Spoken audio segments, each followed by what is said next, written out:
Good afternoon, Zion Church. It's Pastor Josh, and it's Monday afternoon. It's time for our weekend update. And today, I'm standing next to the Centennial quilt. And this quilt was put together in 1999 as the church celebrated its 100th anniversary. And God is still on the move. God is doing some incredible things here in West York. And we want to celebrate some of those things today. Looking back this past week, we had some wonderful things take place. On September 13th, the women gathered together for the first of their fall Bible studies. They're studying the book of Galatians, and there were a group of women who gathered together, and they were throughout the church studying and engaging in conversation, talking about application of Paul's letter to the Galatian church. So women, if you're not yet a part of that, you're going to want to come out on Monday evenings beginning at 7 o'clock to take part in that study. Also on Saturday, they had their IF gathering, and it was a time of fellowship, a time to pray and just engage in conversation and worship with one another. And I know that my wife Crystal was a part of that. It kind of fueled her and re-energized her. She was very grateful for that time, and I've heard from a number of other women that that was the case for them as well. And then on Sunday, of course, we gathered together for worship. We had our traditional service at 8:30, our contemporary worship service at 10:30. In between, we had some Sunday school time. And again, this weekend, we continued our study of the book of James. We looked at James chapter 4 and James' advice not to speak evil against one another.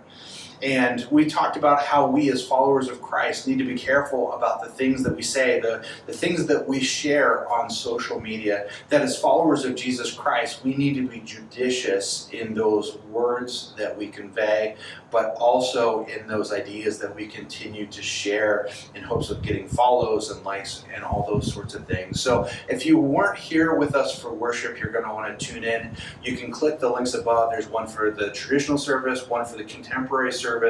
And if you are not able to join us for the entire service and you just want to hear the scripture read and the sermon, there's also a podcast. Or if you were here with us this week and you just want to, again, listen to that message and allow God to speak to you, you can subscribe to that podcast, listen to it on a weekly basis. We'll have new episodes rolling out every Monday.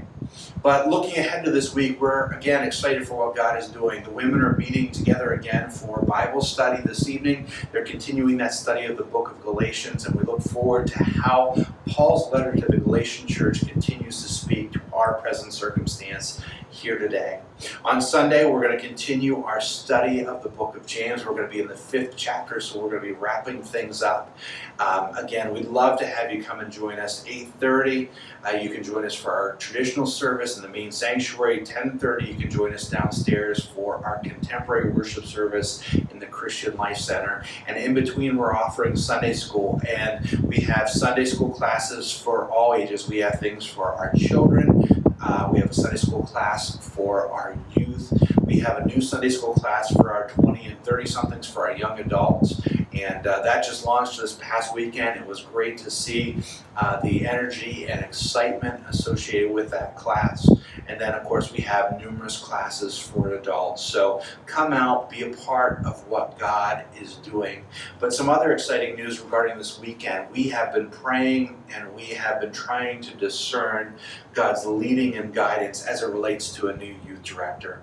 And over the last 6 months, we've been praying for that. And this weekend, we have a gentleman named Will Harris flying up from St. Augustine, Florida, to be with us for the weekend. He's going to have some opportunities to see the area, experience what York has to offer. He's going to meet together with our youth leaders and our students and do a variety of things with them over the course of the weekend. And we're going to continue that interview process, but we're in the final round of interviews with him. So we're excited to see how God continues to lead and guide and direct throughout that process. We'd ask that you keep Will in prayer. We'd ask that you keep all those who are going to be part of that process in prayer.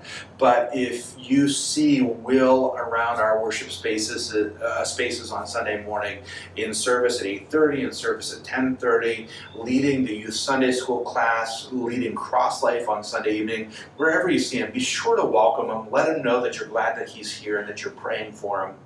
and that you're praying God's wisdom and discernment for him throughout this process as well. But we are excited about what God has done.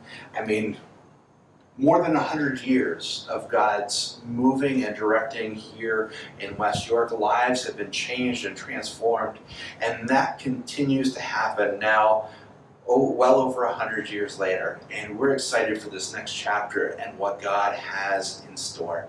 So join us online, join us in person. There are Bible studies, there are small groups, there are Sunday school classes, there are worship opportunities, ways for you to connect with God and continue to grow in your relationship with him. So we'd love to see you once this week, or we'd love to see you multiple times this week. But let us know how God is moving and working in your life. We'd love to share those stories as well. Have a great week, and God bless.